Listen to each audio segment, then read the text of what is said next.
Sejam bem-vindos a mais uma explicação. Seguinte, é claro que além da potenciação, a gente pode utilizar o processo de multiplicação para encontrar o resultado. Ah, como assim? Potenciação e multiplicação são o mesmo processo? Basicamente, a gente tem o mesmo processo de resolução na raiz, tá? Ah, mas como que eu encontro então a raiz de 16? Eu tenho que pensar que número multiplicado por ele mesmo é igual a 16.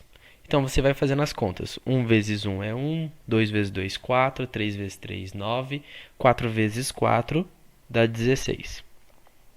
É claro que essa escrita é a mesma coisa que 4 elevado ao quadrado, tá? Não diferencia o processo, é o mesmo.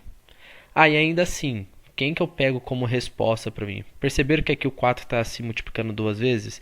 Eu pego apenas uma. Então, ó, só pego o 4 como resposta. Então, eu sei que a raiz de 16, que é a mesma coisa que 4 elevado ao quadrado, é igual a 4. Tá? Quando eu falo a mesma coisa que ao quadrado, é por causa da raiz, tá, gente? Raiz quadrada. Então, 4 ao quadrado, 16. Então, eu sei que minha resposta é 4.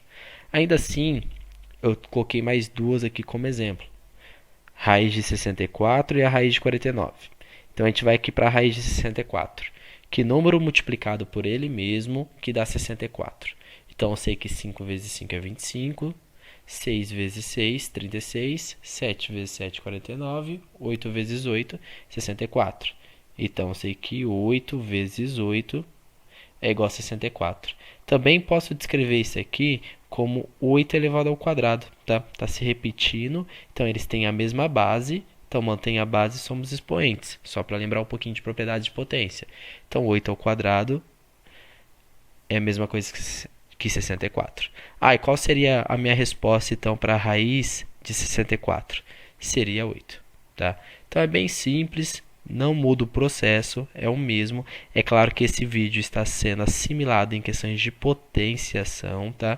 Então, toda a resposta baseada em potências para facilitar o processo do nosso convívio escolar. Ah, e raiz de 49, como que eu faço para desenvolver?